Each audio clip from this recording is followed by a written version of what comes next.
Hello, everybody. Welcome back to the Strategy Talks and Mechanics Guide series. In this episode, we are going over something that I find very intriguing, and that is meals. And how a lot of players, I think, are currently making them wrong.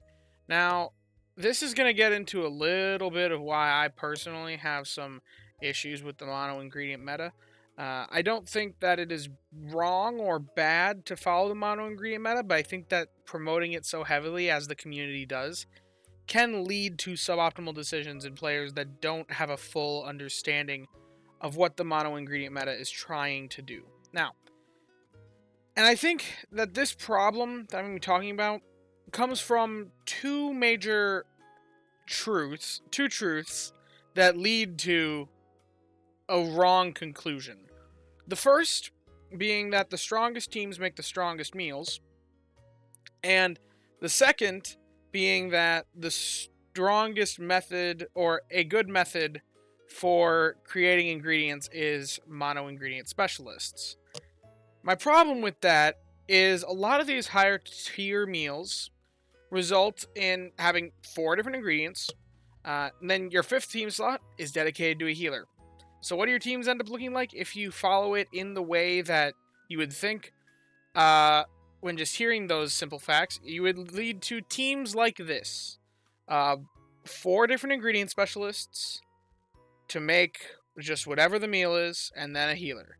Now, this team does produce a lot of good strength, and most players that are min-maxing the game and trying to follow the mono ingredient meta are not doing this.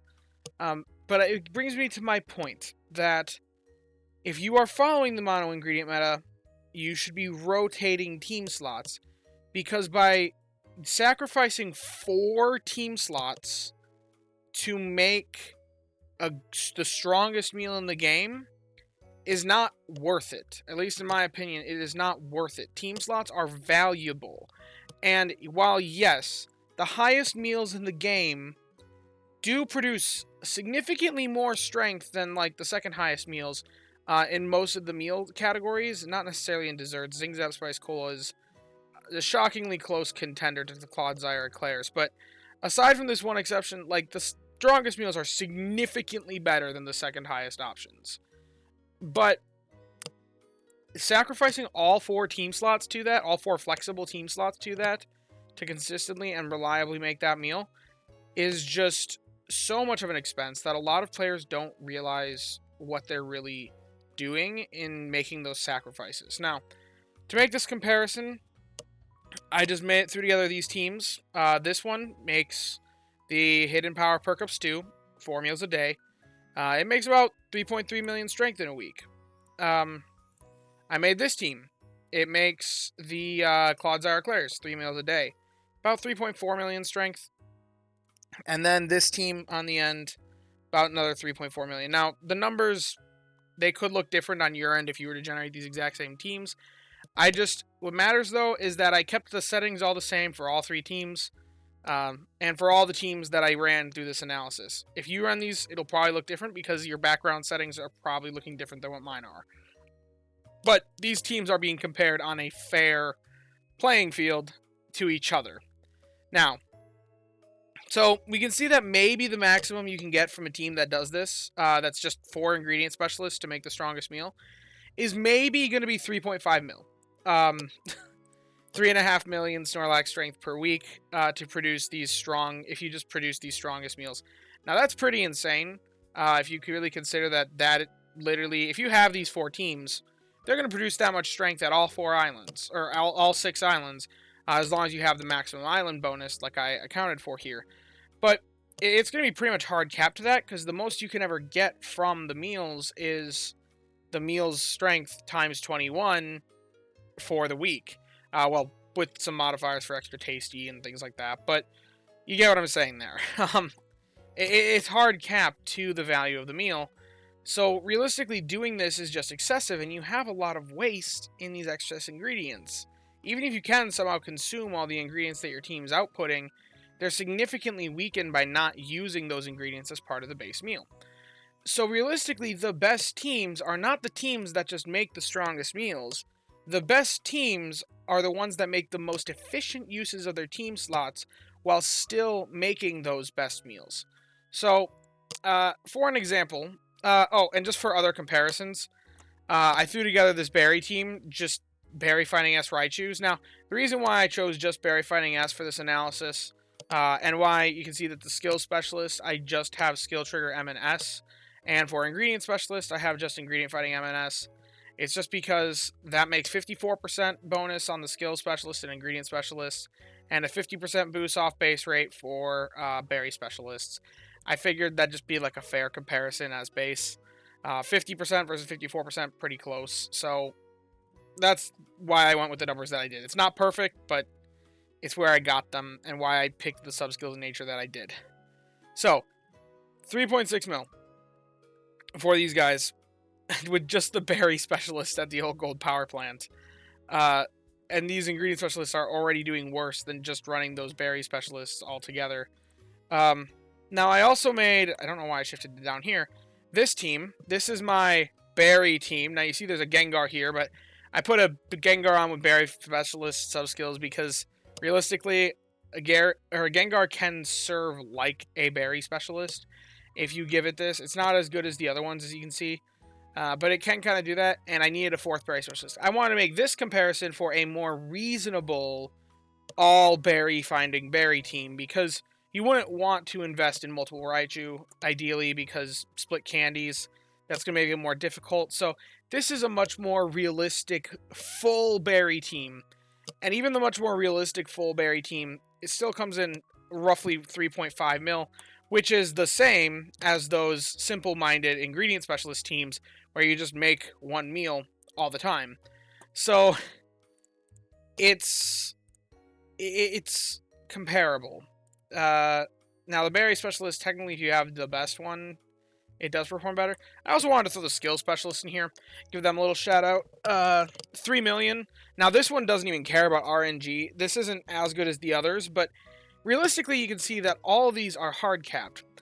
The specialists do best when you combine and synergize them, because realistically, no single specialty can handle and do all the jobs of productivity on their own.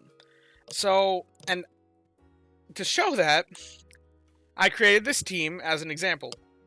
Now, this team is one that's consistently making Inferno Corn Keema Curry the second strongest meal in the game. Now, this Dragonite and this Charizard, a lot of players would not invest in this Dragonite and this Charizard because it has a mixed ingredient list. Whether you're okay with investing in a mixed ingredient list or not, they're more here to represent if you kept these spots flexible. Like, if this Dragonite was sometimes a mono herb Dragonite and then sometimes a mono corn Beware, and you were swapping it back and forth as you needed corn or herbs. What's really the point of these is that they are producing enough to cross the threshold of creating this meal consistently, only using 2 team slots.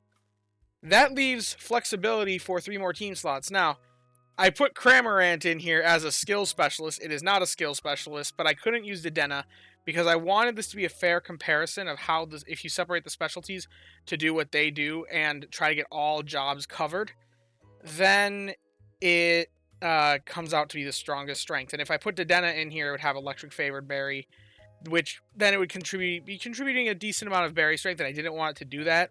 I wanted it to primarily be contributing through the skill, which is why I use Cramorant as a substitution, which is not a good substitution because it's not even a skill specialist, but I had no other options. So, and that's why I picked Abomasnow instead of Luxray up here, and why I picked Charizard instead of Aggron here.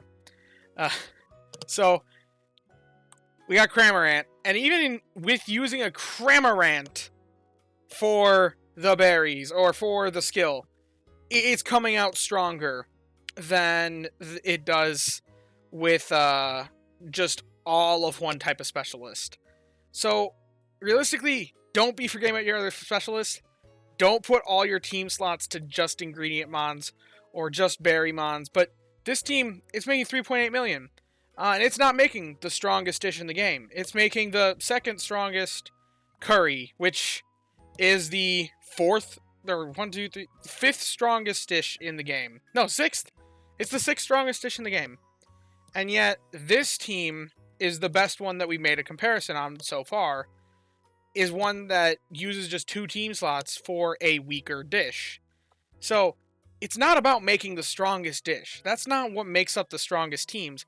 It's about the efficient usage of team slots to make the strongest dish that you can with with making sure you're still making something that is somewhat strong, even if it is not the strongest. Because sacrificing a whole extra team slot might not be worth that extra spot. Now, for other comparison, I made another synergistic one here. Now I used Dragonites for corn and herbs, Victory Bell for potatoes and tomatoes to make Dream Eater, or not Dream Eater butter curry, to make green grass salad. Even weaker than the corn keema curry by about 2,000. This team also comes in at 3.6 mil. Still stronger than anything we did up top, aside from the Raichu team. But this is also a Raichu team, you wouldn't have this. But this team still comes up stronger than pretty much all those ingredient finding teams. So, keep your spots flexible. Don't keep static spots. Don't make the teams look quite like this. And then, a final example. This one's a bit of a weaker one, because I try to come up with one for desserts as well. It's a bit more difficult to come up with a mixed ingredient list for desserts. Theoretically, you could do it with these guys up here, and I could have made a team that effectively does it using the time split functionality in Rain on X. I'm aware of that feature. I just didn't. I want to make the comparison simple. So, the highest strength meal that I could cover in 2 ingredient Pokemon that I could find was just the Early Bird Coffee Jelly. So, I decided to put that down. Vikavolt and Blastoise. We're way, way overproducing the milk, funnily enough. And then just running 2 berry specialists and the skill specialists. And it's still coming at 3.2 million.